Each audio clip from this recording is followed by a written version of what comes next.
işgal eşleyeceksiniz. Bizim görüşümüz Yalan Anadolu'da. Bugün saatlerimizi görüş olacak.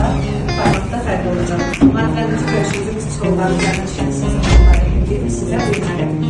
Birinci sınıfında şairlerde, atıklarda baş veren ürünlere çekimler var. Bunlar ürünlerler,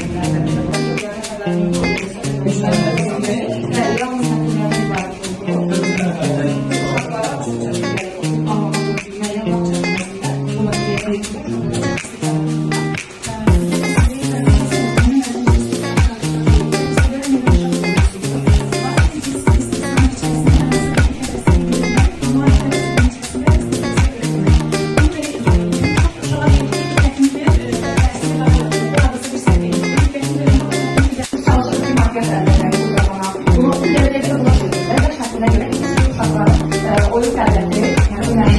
Yaşlar. Ama bu çıkıyor ya. 6-7 yaş çıkıyor. En